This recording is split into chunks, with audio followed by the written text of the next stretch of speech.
O primeiro troféu da temporada é do Sport Lisboa e Benfica. Os encarnados entraram com o pé direito na época e vencem contra um Sporting descaracterizado e sem ideias.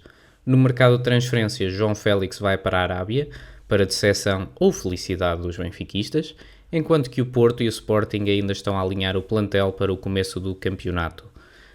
Eu sou o vosso moderador e representante benfiquista André Duarte, e para discutir tudo isto e muito mais, não está reunido o triângulo ofensivo. Hoje não está cá o nosso portista residente Ricardo Martins. Ouvi dizer que ele ainda anda a recuperar da desilusão de ver o grupo desportivo de Bragança a perder 3-0 com o Chaves B.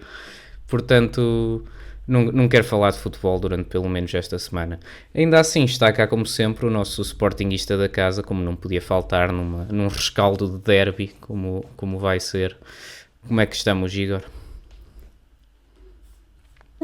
Não estamos muito bem, mas estamos aí, vamos falar sobre esse jogo. Bem, acho que até é próprio estarmos nós dois, só nós dois, para falarmos deste grande confronto, esta batalha da mediocridade que foi Sporting 0, Benfica 1. Primeira parte sem golos e até um pouco monótona. Na segunda parte, o Benfica conseguiu chegar ao golo por intermédio de Vangelis Pavlidis, com alguma ajuda de Rui Silva, e a partir daí controlar a partida e manter a vantagem mínima até o apito final. Igor, comecemos pelo princípio. Primeira parte, apesar de pouco caudal ofensivo de parte a parte, talvez possamos dizer que esta foi a melhor fase do jogo do Sporting. Não sei aí se teve uma melhor fase. Falando em geral mesmo, achei muito abaixo as duas equipes, muito abaixo. Sim, lógico, sendo o primeiro jogo da temporada. O Sporting, principalmente, tendo perdido o principal jogador. Eu imaginei que ia ser um pouco sofrido, mas o Benfica, por ter mantido uma base, não que o Sporting não tenha mantido uma base, mas perdeu o seu melhor jogador. E o Benfica aparentemente melhorou seu elenco. Eu esperava uma partida, não sei, um pouco mais volumosa, um pouco mais de oportunidades, mas é isso, eu acho que venceu quem fez o mínimo. Das Eu pouca... nem o mínimo, na minha opinião, o Sporting fez. Quanto à melhoria do plantel do Benfica, eu acho que ainda está para ver um bocadinho, mas falando aqui das oportunidades, e o Sporting ainda teve algumas, mas a verdade foi que houve ali um problema no ataque chamado Konrad Harder, que foi incapaz de as aproveitar, não é verdade? Sim, sendo sincero, sim. Só que eu ainda vou tentar manter uma cautela que eu venho desde o ano passado, que espero não queimar a minha língua, que é ter, eu vejo esse futuro nesse jogador e eu acho que não é do dia para noite.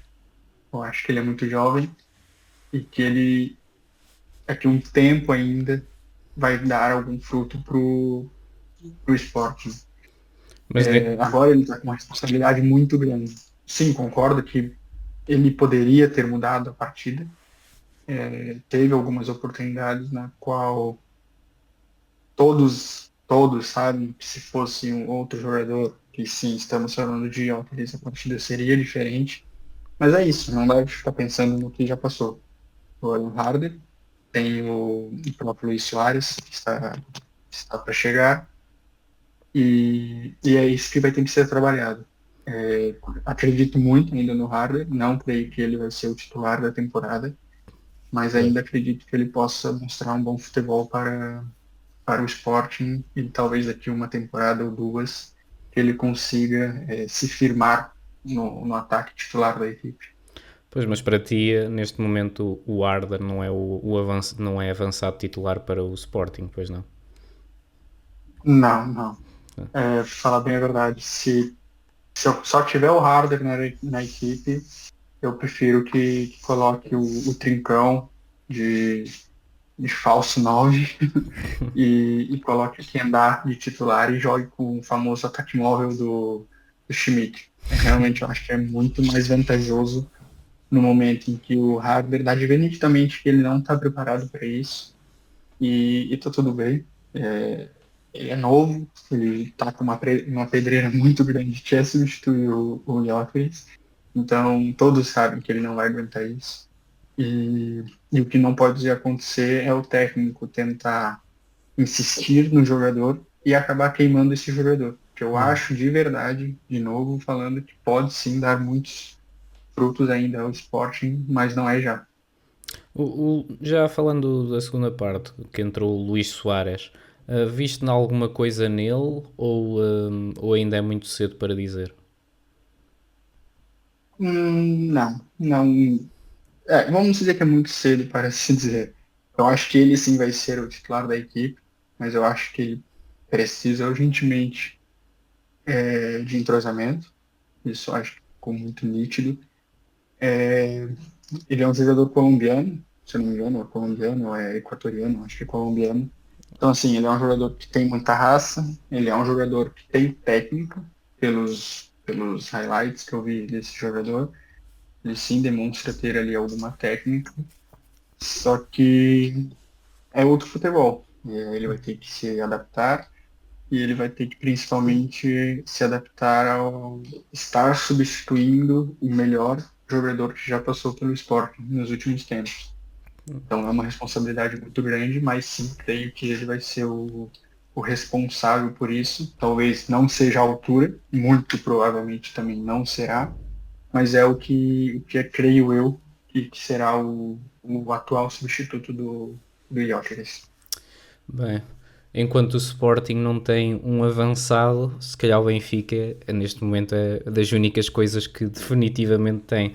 Vamos aqui falar do golo. Foi uma boa bola do Richard Rios e depois um bom trabalho do Pavlidis e do Dal também, mas o protagonista, se calhar, na jogada pela negativa foi o Rui Silva. O que é que tu achaste? Não tem como falar o contrário. É, Era um acho que remate foi uma. traiçoeiro, atenção. Sim, é traiçoeiro sim, que tem vários jogadores à frente. Só que quando tu é goleiro, quando tu é guarda-redes, tem que entender que muitos dos chutes vai ter alguém à tua frente. Muitos dos chutes vão ser na entrada da área. E é por isso que tu escolheu essa profissão. É igual falar com um atacante que ele não conseguiu chutar uma bola porque veio muito rápido. Entende? Né? Assim, a gente pode tentar achar justificativas, mas na minha opinião é que falhou. Ponto final. Falhou, podia ter feito melhor. Tanto que um lance não, mas momentos depois do jogo ele pega um chute dificílimo do Pavlidis. Uhum. Então, vamos dizer que ficou elas por elas, mas é engraçado que tu vê ele tomar aquele tipo de gol e 15 minutos depois tu vê ele fazer aquela defesa no chute do Pavlidis, que foi muito mais difícil. Ele pegou um contrapé dele e mesmo assim ele conseguiu chegar naquela bola. Uhum. Então, acho que não tem muito o que falar, foi falha, ele sabe que falhou, mas também não tem que crucificar. Não gosto desse goleiro, já tinha dito no podcast passado, preferia o Franco e o Israel, mas é como aconteceu com o Gyökeres, é o Sim. que temos. O Silva é o que temos e é o que temos que trabalhar a temporada. Sim, e no Sporting, apesar do Rui Silva, era a mesma equipa praticamente da época passada, tirando a exceção óbvia do Gyökeres, e a Exato, verdade é que não exato. mostraram grande coisa, há muita culpa aqui para dar, porque o que é que tu achas porque é que tu achas que o Sporting foi incapaz de reentrar no jogo depois do golo? Porque viu-se nitidamente que eles foram muito abaixo e o Benfica até se superiorizou bastante depois do golo. Normalmente acontece isso, principalmente nos derbys, que é quando uma equipe faz gol, a outra acaba por crescer na partida. E eu realmente achei que isso ia acontecer. E realmente não foi o que aconteceu.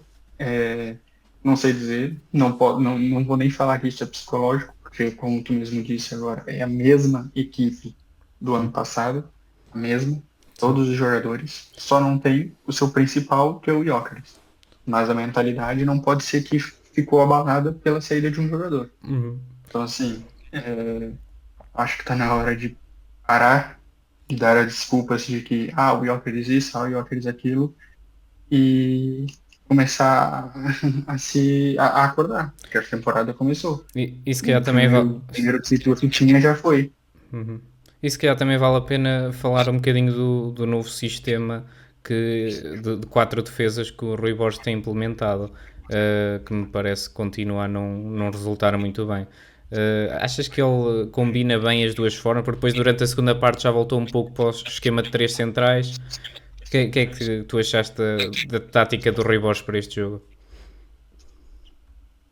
Assim, eu acho que é, o 4-3-3 pode-se dizer que é assim que ele estava a jogar, o 4-2-3-1, enfim. É, eu acho que é a tática que vai ser usada nesse momento, mas o que deu muitos frutos na temporada passada foi o momento em que ele jogava com três centrais.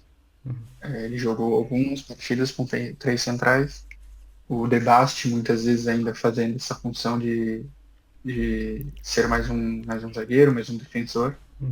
E agora, tendo essa temporada com o Morita, que não está machucado, ele começou diferente, começou com o De Bast no banco e voltou para a formação na qual o Sporting do Rubem Amorim jogava, que era com Yurman, Morita e o Pote no meio. Agora, o Sporting do Rubem Amorim é uma coisa, o Sporting do Rui Silva é totalmente outra. O Sporting do Rui Silva, na minha opinião, é um Rui Borges. futebol que é muito do Rui Costa, isso. É um futebol reativo, na minha opinião. Eu não consigo mais ver o Sporting propondo o jogo. Não consigo ver aquele Sporting que tocava a bola e entretia o seu adversário e daqui a pouco o Pote, o Francisco Trincão ou o próprio Yudman achava um passe entre linhas e deixava o Gyökeres na frente do gol. Eu não consigo mais ver esse Sporting. Deu de ver que perderam essa identidade, vamos dizer. Sim. Então, talvez jogar com quatro defesas e dois volantes fixos, porque o Yudman, apesar de sair um pouco, eu ainda digo que o Morita e o Yudman são dois volantes muito fixos, são dois volantes que eles têm mais características defensivas do que características ofensivas. Eu acho que vai ser essa temporada do Sporting, jogar o máximo para não tomar gols e começar a encontrar gols nessas partidas para vencer de 1, 2-0 e 1 e 2-0 é os mesmos 3 pontos. Para ti, quem é que era o colega ideal do Yulman para o meio campo? O De Bast, o Daniel Bragança, o Morita? Não me pareceu que fez um grande jogo. O que é que tu achas? Sim, o De Bast, na minha opinião, fez uma temporada boa. Quando o Sporting precisou dele, muitas vezes ele jogando até como defensor, ele fez uma temporada boa. Agora, a questão é que eu preferi o De Bast mais no sistema de três defensores. E ele jogando na parte central, que foi o que aconteceu muito na temporada passada, quando o Sporting jogava com três defensores. Então, no esquema que o Rui vai jogar, o Rui Costa, vai Rui jogar Borges, homem. ele, Rui eu, Borges, tu não Rui assassinas. Borges, O Rui apelido do Costa, homem. Rui Silva, que eu já tô com tanta raiva que é igual o ex-treinador, que eu nem lembro o nome.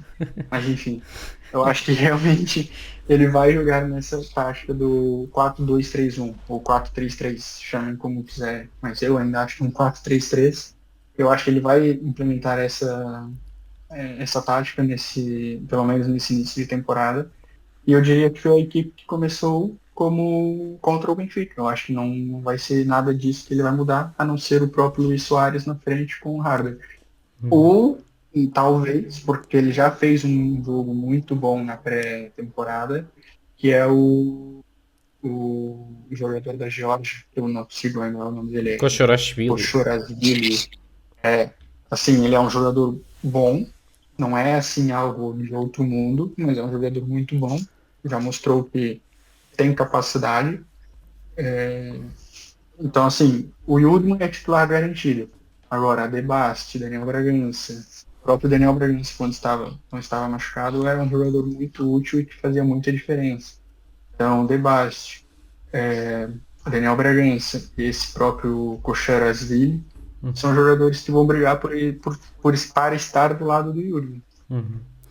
Há muitas opções, mas algo precisa de mudar para os lados do Sporting. Mudando aqui o foco para os encarnados e também falando um pouco dos reforços neste jogo, que até fizeram um jogo decente para reforços que têm 2 semanas de treino, 2 semanas de entrosamento. achei que até estiveram bastante bem. Achas que o Richard Rios fica bem de vermelho, Igor? Assim, não gosto. Realmente não gosto dele com o vermelho, mas assim, eu acho que todo jogador, todo torcedor tem um carinho muito grande por um jogador quando o jogador passa pela sua equipe. E o Richard Rios não é diferente. Ele realmente jogou, como eu já tinha dito, nos últimos 6 meses muito pelo Palmeiras, então os palmeirenses têm muito carinho por ele. E apesar de não, na minha opinião, não ter combinado muito com ele, eu acho que ele vai sim ser muito feliz no Benfica, para falar a verdade. Eu devo dizer que gostei da exibição tanto do Enzo Barra NC como do Richard Rios. Vi bastantes críticas durante o jogo e após o jogo, que ainda não. Mas acho que temos que dizer que com pouco entrosamento fizeram um jogo bastante bom e vi-se que são raçudos, vi-se que foram à procura, tentaram sempre, lutaram por todas as bolas, via-se que havia felicidade quando, só para ganhar canto, para ganhar pontapés de balizas e cantos e lançamentos, via-se que eles festejavam. Acho que fizemos aqui duas boas contratações para o meio campo. Ainda não está tudo afinado, ainda há muita coisa, especialmente durante a primeira parte, ou melhor, até surgir o golo, havia muita indecisão naquele meio campo. Mas eu fiquei contente de ver pessoalmente estes dois jogadores, acho que foram umas boas contratações para o plantel. Pessoalmente ainda acho que o Benfica precisa de uma peça um pouco mais criativa no ataque, porque vê-se que aquilo há muita dificuldade ali a construir um ataque organizado com cabeça, tronco e membros, que vê-se que há ali muitas debilidades, mas o Benfica não me pareceu ter feito aqui duas más contratações. Por enquanto, ainda só vimos um jogo, outro com o Fenerbahçe de pré-época, é muito cedo para dizer. Um jogador que eu não fiquei tão impressionado foi o Dedic, que eu acho que a ideia é ele ser uma espécie de fazer na direita o que o Álvaro Carreira estava a fazer na esquerda a época passada, acelerar aquele corredor direito um pouco mais e contrapõe bem com o Arsenis, que não é um extremo tão ofensivo, aliás, nem é um extremo, o Arsenis é um médio, mas agora está a jogar a extremo ou a médio direito, se quiserem. Só que eu achei que o Dedic tinha algumas debilidades, especialmente a nível defensivo, e não estou muito impressionado com ele. O tempo vai ditar se ele se adapta melhor. Também é outro jogador que também não teve muito tempo de adaptação, mas já não gostei muito da primeira parte, já não gostei muito do jogo com o Fenerbahçe e não gostei muito da primeira parte deste jogo. Na segunda melhorou um bocadinho. Vamos ver onde é que o Dedic vai parar. Eu só não quero ver, gostava de não ver outra vez o Arsenis a ser recuado outra vez para o lateral por termos uma falta de opção enquanto o Bá continua lesionado. Mas bem, passando à frente disso, tens algum comentário sobre o Enzo e o Dedic, Igor? O Dedic, eu acho que realmente eu acho que ele vai ser reserva. Eu acho que ele já foi contratado para ser reserva. Infelizmente o Bá continua machucado, não sei nem se tem previsão de retorno. Mas eu acho que sim, pelo que ele vem mostrando, é muito capaz do Arsenal voltar a jogar pela direita, e eu acho que é o mais correto a se fazer.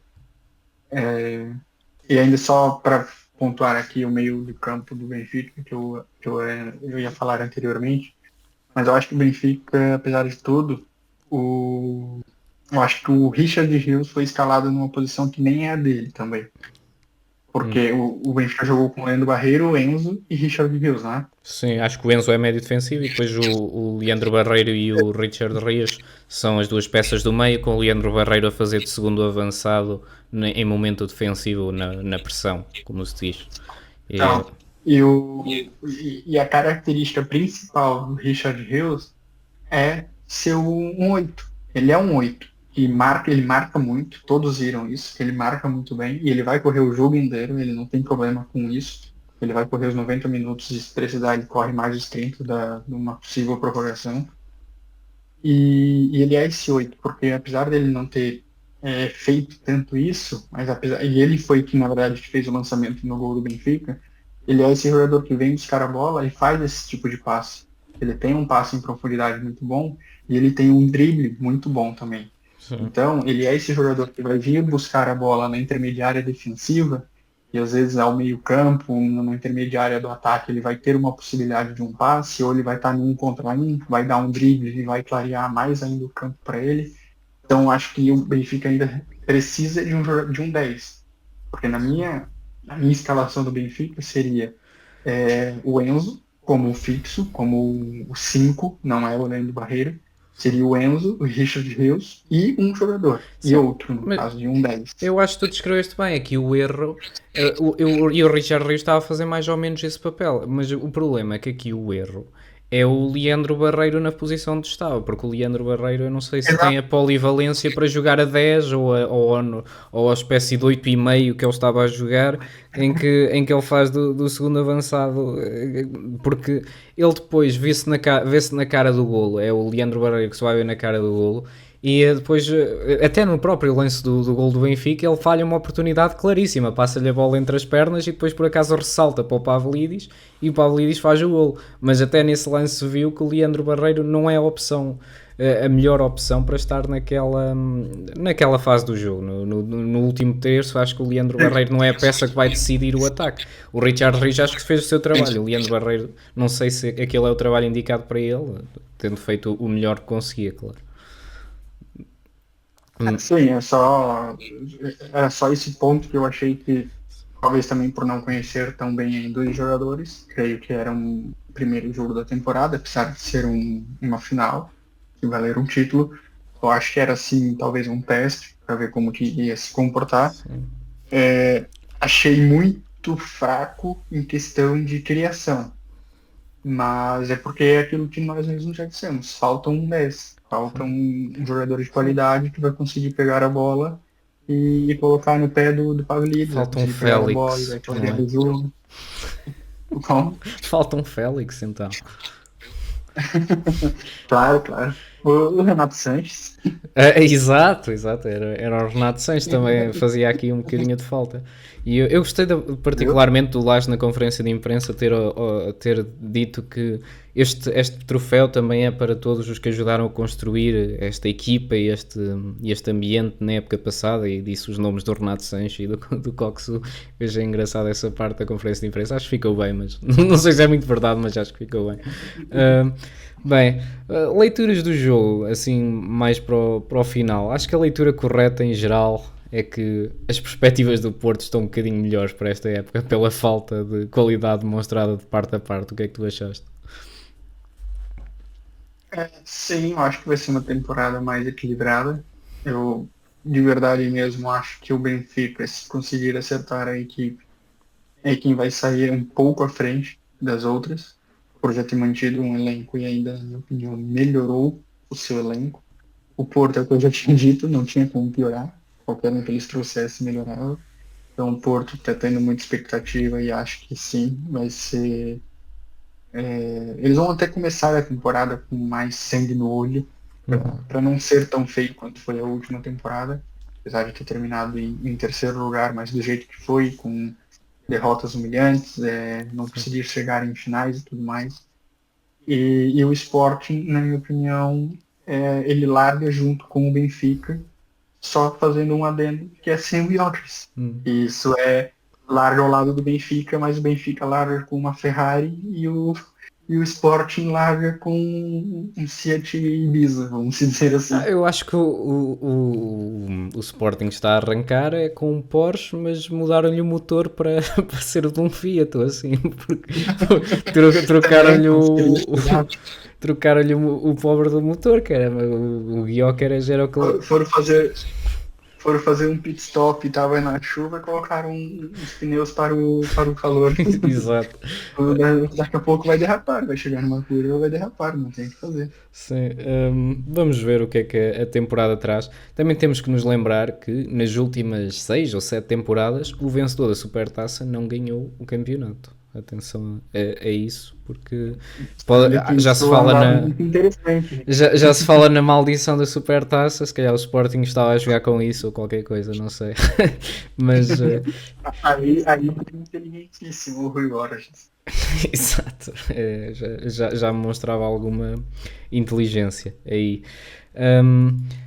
Só um à parte antes de finalizarmos. Algum comentário sobre a quantidade de vermelhos diretos e sobre a arbitragem em geral do Fábio Veríssimo? Sim, em questão de vermelhos direto, eu acho que os árbitros, vou falar a mesma coisa que eu falei a temporada inteira passada. É manter um critério. Não é porque era uma final que ele tinha que tratar o jogo diferente.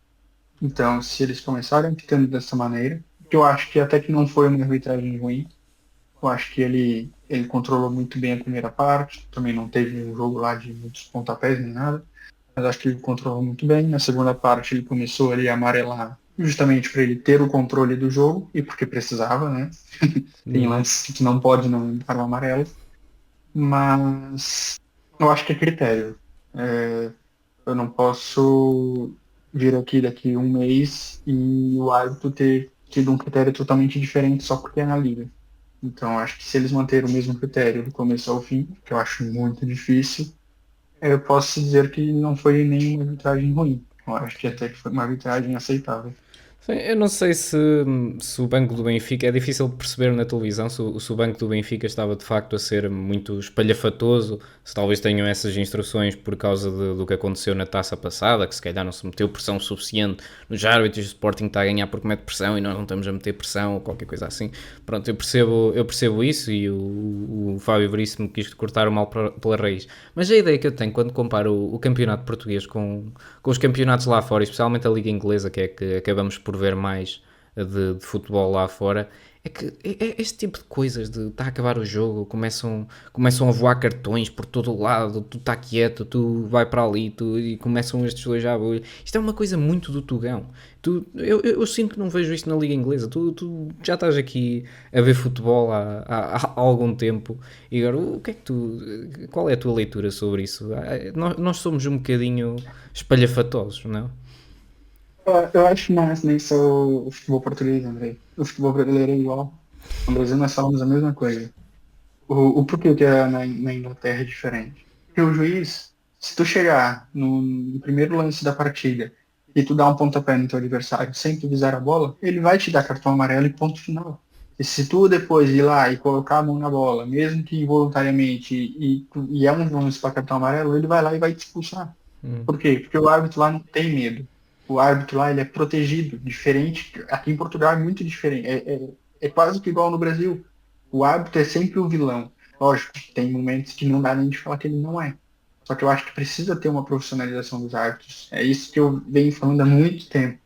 Que tu vê um jogo de liga inglesa e depois tu vai ver qualquer jogo de qualquer outra liga, não é só da liga portuguesa. Tu vai na liga espanhola, tu vai na liga alemã. É sempre assim esses finais de jogos, principalmente quando tá 1, 2 gols de diferença, quando tu pega esses clássicos. Sim, sim. É jogador caindo pra lá e pra cá, tu mal encosta no jogador, ele cai, parece que quebrou o pé. Sim. Aí o juiz vai lá, dá cartão, ele já levanta e vai pra partida. Tipo assim, os jogadores também precisam ajudar os árbitros. Os árbitros são ruins, são, mas os jogadores ajudam a fazer os árbitros ser piores do que eles já são. Sim. Então, assim, tem que ter uma ajuda dos dois lados. Eu acho que os jogadores têm que também começar a se colocar em seus lugares e entender que quando eles fazem isso é pior para eles, porque hoje, vamos dizer, ajudou o Benfica, mas Sim. amanhã vai ajudar o Sport, Sim, na sim. próxima semana é o Porto, e é sempre alguma equipe que vai ser prejudicada. Mas por quê? Porque quando tu foi a pessoa que saiu, que não foi prejudicada, tu não falou nada. Então tem que começar a ter esse senso de todos e e sim, tem que seguir o exemplo da Liga Inglesa, que são árbitros que deixam o jogo rolar, não é qualquer toquezinho que ele marca a falta, e eles mantêm um critério, que se for para dar vermelho em 1 minuto de jogo, eles vão dar vermelho. E se for para dar 2 cartões amarelos, porque o jogador retardou o jogo 2 vezes, eles vão dar os 2 cartões amarelos e, consequentemente, um vermelho. Porque eles têm um. Como posso dizer? Eles seguem um livro de regras. Sim. Eles não ficam.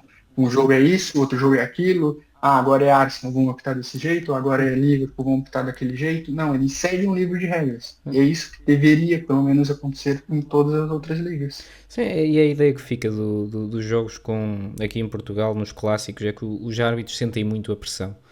Tanto dos adeptos como do banco, como Com certeza. dos Com jogadores. certeza. A ideia que transparece sempre, e especialmente o Fábio Veríssimo. O João Pinheiro eu nem diria que demonstra tanta. Mas este Fábio Veríssimo vê-se que ele está desconfortável quando um jogador lhe vem, quando um Yulman ou um Otamendi lhe vem cobrar alguma falta ou alguma coisa. Vê-se que ele está desconfortável, começam logo a puxar o cartão e a gritar com eles. Pá, não, acho que Exato. a ideia que dá é que eles têm. Os árbitros portugueses são muito fracos nesse aspecto. Mas tirando isso, achei que nem foi uma arbitragem assim péssima, nem nenhuma decisão.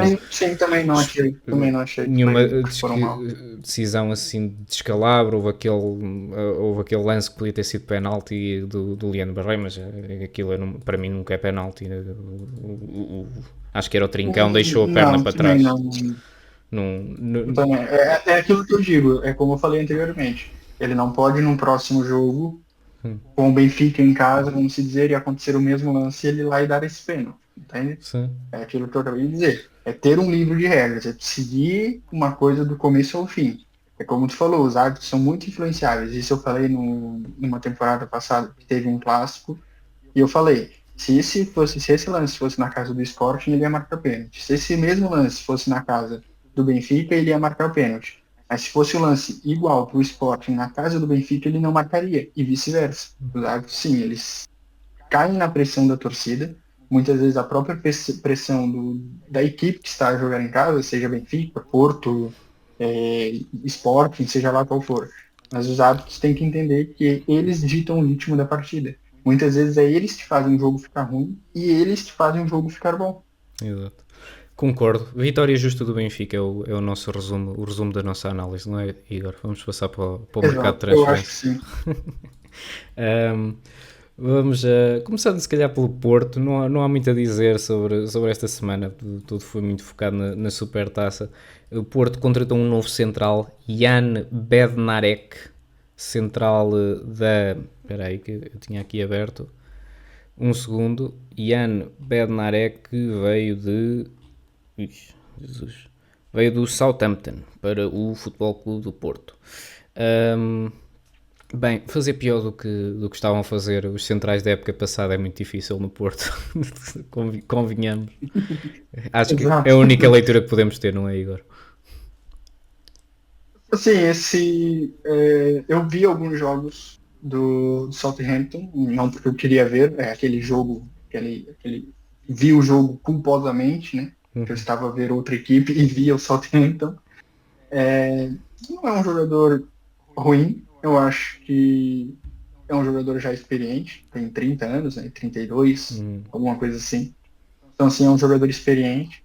E o Porto está precisando desses jogadores experientes. O Porto contratou muito jogador jovem. E eu acho que agora ter um pouco de experiência misturada com essa juventude pode até ajudar o Porto. Vamos ver uma nova. Uma recomposição da defesa do Porto, que acho que era o que eles. No fundo, era o que eles precisavam. Nem que não se adaptem a esta época, pelo menos que fiquem para que mostrem alguma qualidade para ver se nas épocas seguintes conseguem manter uma linha defensiva estável no Porto. No Sporting, temos uma contratação um pouco polémica. Ricardo Mangas, do Spartak, ex-jogador do Vitória, foi contratado, tudo indica, a pedido do Rui Borges, que quer gente da confiança dele, e este lateral esquerdo, penso eu, acho que é esquerdo, foi uma escolha dele, mas os adeptos não parecem muito convencidos. Do que vimos, eu já não me lembro muito deste jogador, lembro-me vagamente de ouvir o nome quando jogávamos contra o Vitória, mas não me lembro muito bem se ele era bom ou não. Agora, um jogador que sai do Vitória, vai para o Spartak não o quer, o Sporting vai buscá-lo. Não sei, o que é que tu achas, Igor, desta contratação? A mesma que tu fez nas últimas frases.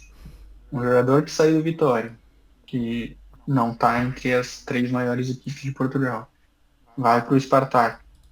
E chega no Spartak, nem ele é utilizado.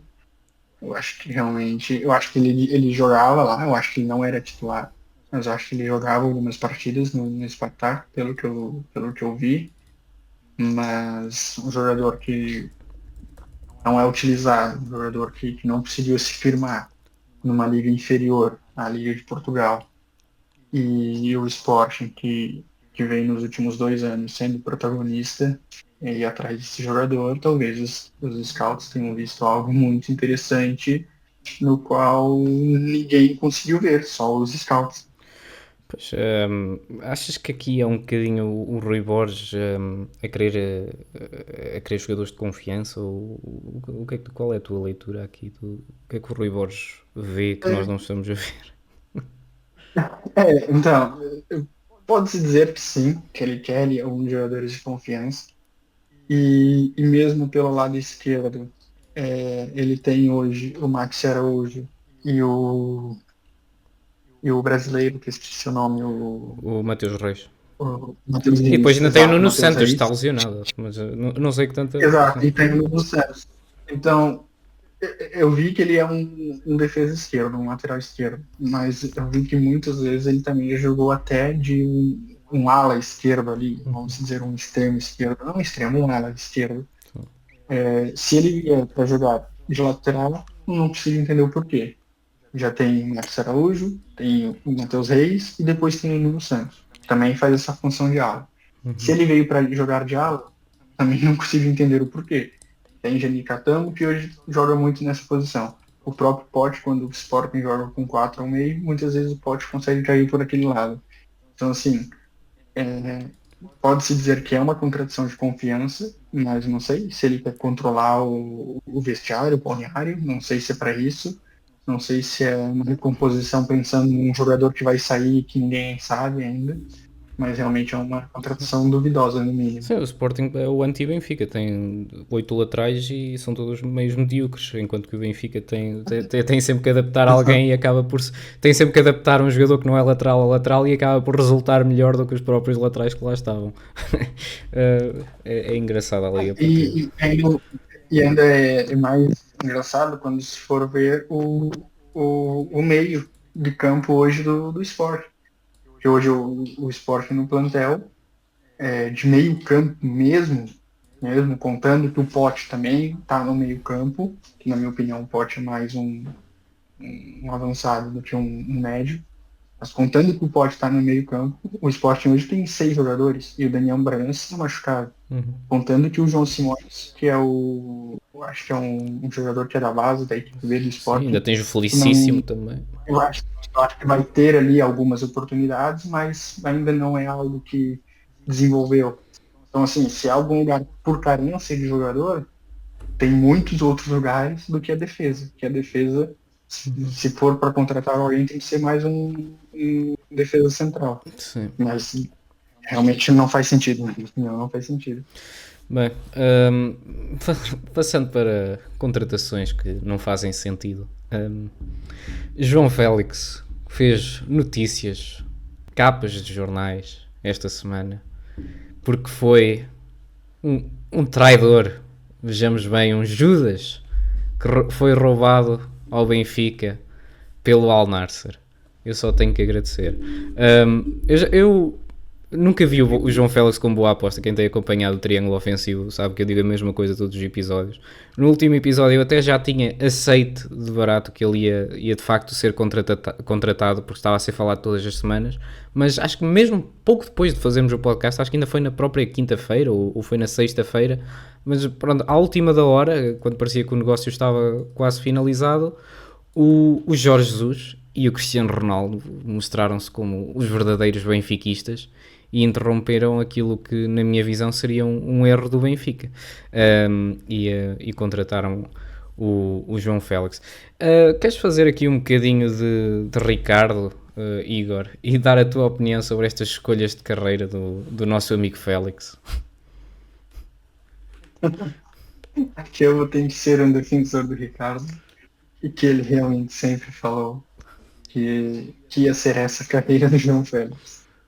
em que ele não ia conseguir jogar mais nenhuma equipe grandiosa e que ou ele retornaria para jogar na Liga Portuguesa ou ele ia para algum clube da Arábia. E olha, falando em decisões, por ver bem mesmo, eu acho que Para ele é foi a bom. melhor decisão que ele tinha. Exato, foi a melhor decisão que ele pôde tomar. Porque assim, se ele não conseguir demonstrar futebol na Liga Árabe, aí realmente esquece, não tem mais o que ser feito.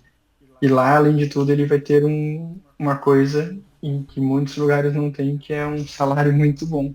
E um treinador dos melhores Então, do mundo. exato, é um dos melhores treinadores do mundo, não podemos esquecer disso. Uhum. Então, assim, eu acho que foi uma das melhores decisões que ele tomou na vida dele, na verdade.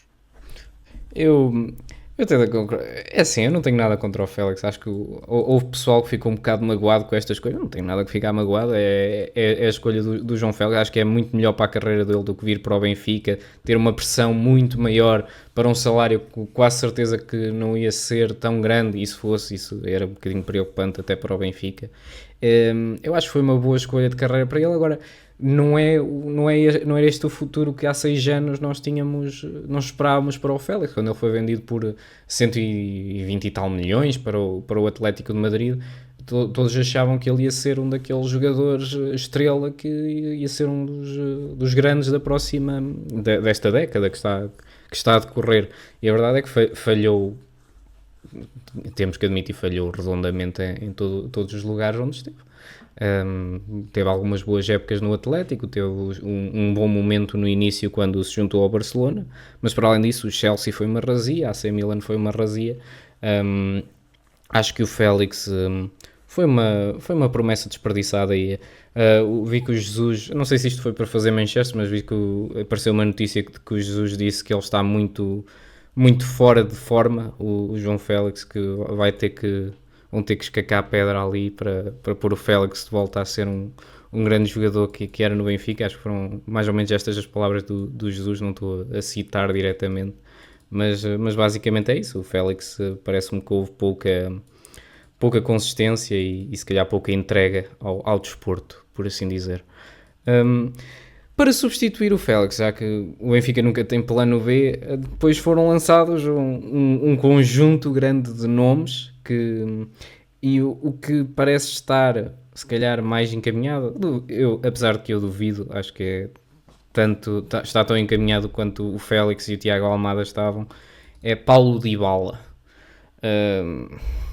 Igor, deixo-te a ti comentar este nome primeiro. Paulo Dybala para o Benfica.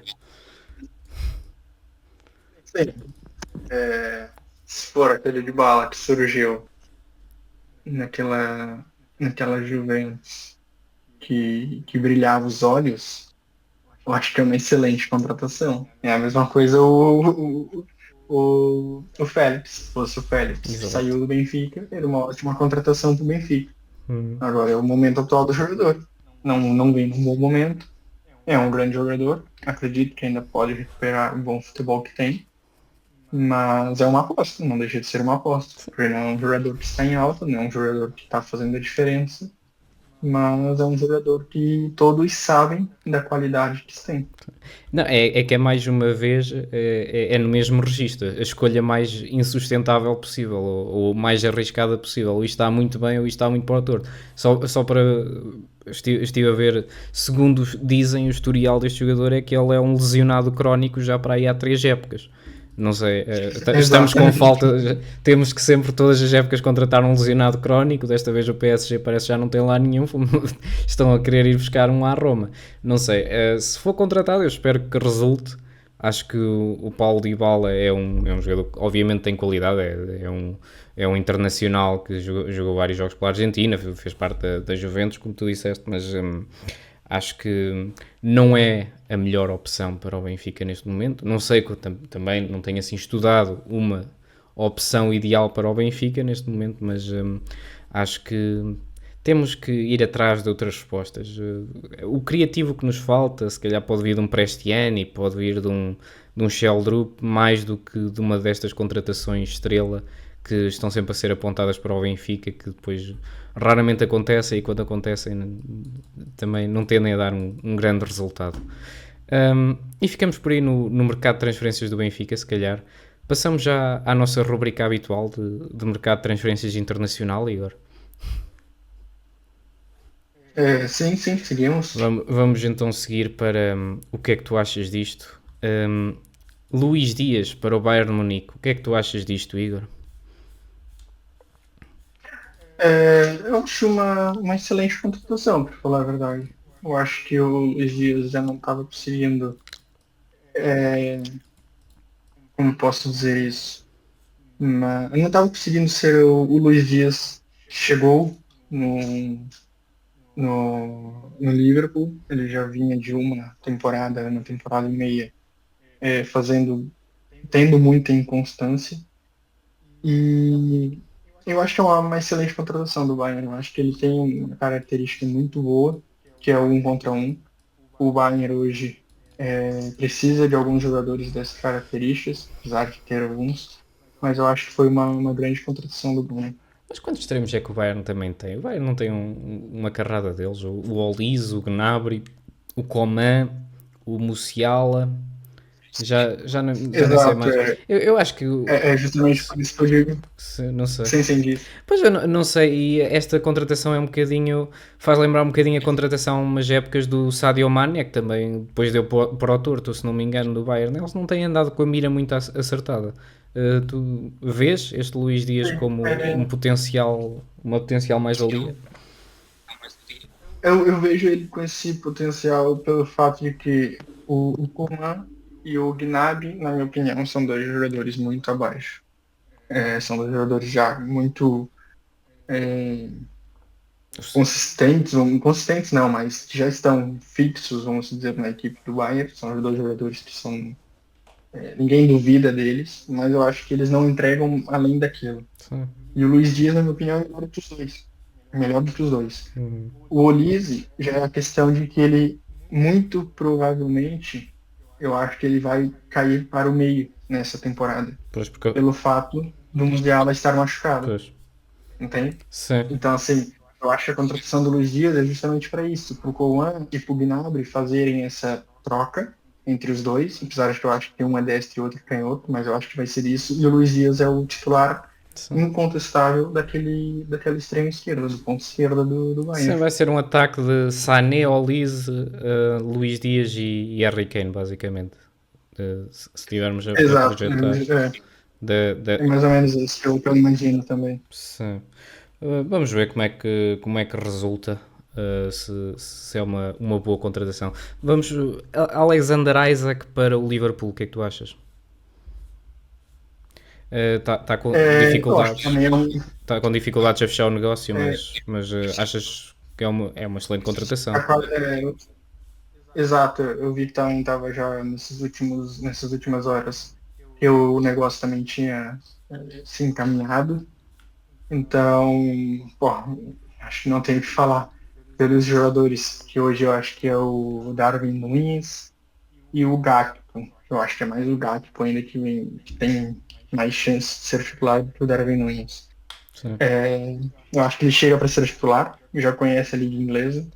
É um jogador muito bom, tem uma estatura muito alta, então isso agrega muito também para o jogo ofensivo do Liverpool. E eu acho que também é uma outra excelente contratação. Sim, acho que pode ser o avançado sueco que vai chocar a liga inglesa. Este, não o outro.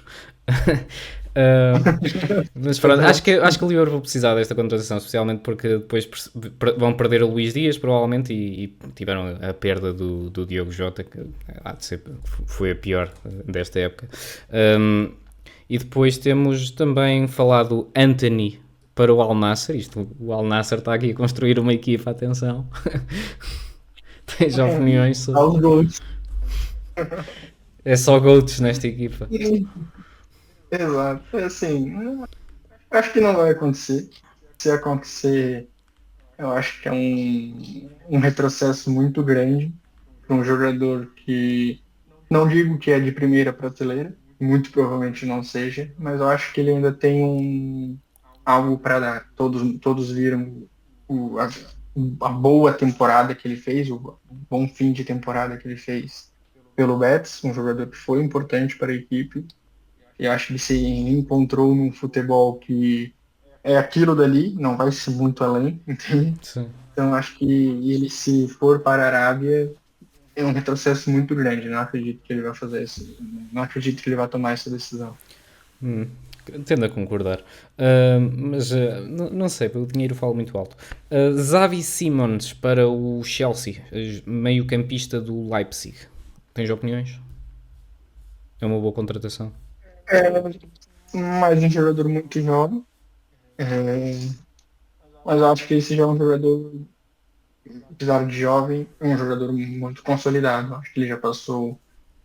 É, Já está 2 ou 3 temporadas no Leipzig, acho eu. agora, aqui eu consegui abrir a ficha desse jogador. Exato, ele já foi um jogador muito importante para o Leipzig, é um jogador ainda muito importante para o Leipzig. E, assim, é um jogador jovem, mas ao mesmo tempo eu acho que ele já é muito mais experiente do que os jogadores que estão lá. Sim. Entende? Eu acho que ele já teve uma rodagem muito boa no próprio Leipzig. Eu acho que ele era um dos jogadores mais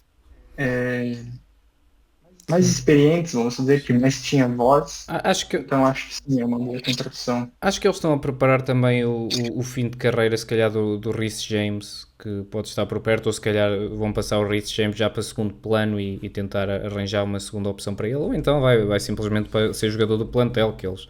O Chelsea contrata os jogadores de plantel que farta, é o hábito deles, por isso vamos ver. Precisar fazer uma equipe deles fazem. Outro rumor que se ouviu no início da semana, mas que eu duvido que se vá concretizar, é Rodrigo, do Real Madrid, para o Tottenham. Isto aqui era uma contratação estrela do Tottenham. Isso ia ser algo grandioso para o Tottenham, na minha opinião. O Rodrigo, apesar de estar vindo de 2 temporadas ruins, eu acho que é ainda um grande jogador. Não é um jogador que vai colocar a bola embaixo do braço e vai decidir as partidas, mas eu acho que é um grande jogador para se ter no elenco, principalmente porque todo mundo sabe da capacidade que ele tem. Sim. E sem dúvida nenhuma é uma excelente contratação. Assim, se ela se concretizar. Eu também acho que não vai acontecer. Eu tenho aqui só mais duas transferências para falar, que até te acrescentei, mas nem te avisei na lista dos tópicos. Uma foi oficializada há pouco tempo, Palhinha para o Tottenham, já que estávamos a falar do Tottenham. O regresso do Palhinha à Liga Inglesa depois de uma passagem menos bonita pelo Bayern. Achas que é uma boa peça? Sim, é um jogador. O Palhinha, acho que ele já é experiente, esse jogador, não é? Sim, já tem bastante experiência. Sporting, depois foi para o Fulham, teve uma boa época no Fulham, foi contratado pelo Bayern, mas não se deu nada bem no Bayern e agora está de volta à Liga Inglesa. É no fundo o que o meio-campo do Tottenham precisava, que na época passada aquilo estava um bocadinho difícil, só se aproveitava o Maddison, não é? Sim, eu acho que até mesmo no próprio Bayern, eu acho que o Palhinha não teve muitas oportunidades. Eu acho que em nenhum momento ele se firmou como titular. Não, realmente não sei, não fui de acompanhar muito o Bayern, mas eu acho que maior minutagem que ele tem é vindo do banco. Então eu acho que ele procurou um ambiente novo para ele e é uma liga na qual ele já conhece. E numa equipe grande, pode-se dizer. Então sim, eu acho que faz muito sentido para ele e principalmente pro Tottenham. E por último, Garnacho para o Chelsea. O que é que tu achas disto?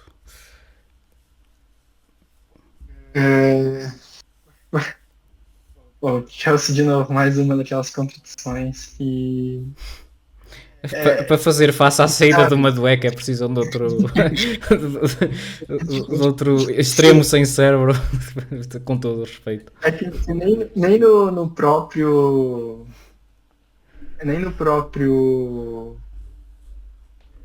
Chelsea não, no próprio United, o Garnacho era tanto utilizado. Ele foi muito criticado a temporada inteira no United. E realmente não, isso daí já está confirmado? Não, ainda não dá. Acho que é mais uma coisa que o Garnacho queria e que o Chelsea pode estar interessado porque eles precisam de um extremo e tem havido rumores meramente, mas acho que é como o Rodrigo, difícil de acontecer e eu também não vejo racionalidade na escolha. Eu não consigo, era isso que eu ia dizer, mesmo que aconteça, eu não consigo entender o porquê. Não consigo mesmo. Principalmente do lado do Chelsea. Do lado do Garnacho, lógico que ele vai querer sair do United. Teve uma temporada ruim, muitas críticas. Provavelmente ele sabe que não vai ter tantas oportunidades essa temporada, principalmente porque é uma temporada em que o Rubem Amorim teve tempo para preparar ela, talvez não com os jogadores, mas para conhecer os jogadores que já estão. E eu acho que ele não vai ser utilizado essa temporada e por isso que ele procura novos ares. Mas na minha opinião não faz sentido nenhum mesmo, essa contratação para o Chelsea. Muito bem. Nós estávamos aqui a fazer um bocadinho de tempo a ver se o Dr. Ricardo nos enviava as apostas.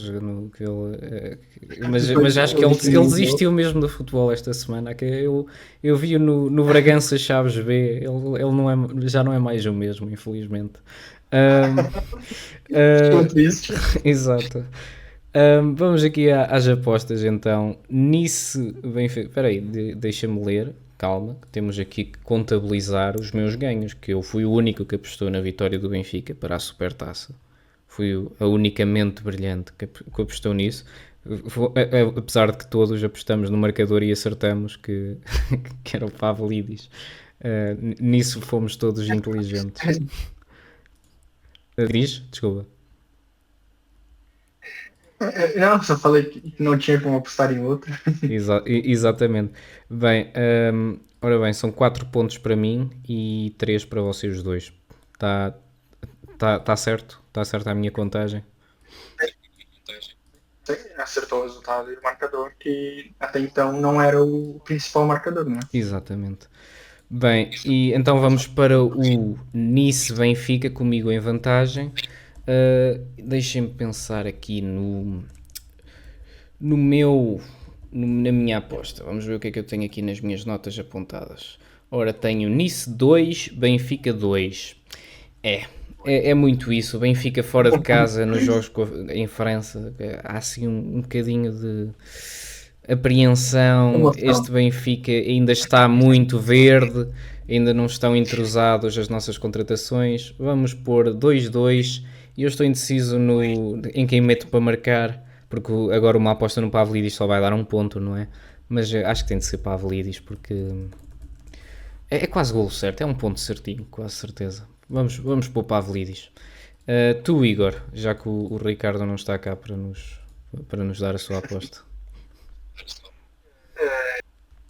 Eu vou já tentar ser otimista aqui no começo. Vou de 2-1 pro Benfica e já vou pôr o gol do Richard Rios. Gol do Richard Rios. Muito bem. E estão feitas as apostas, então.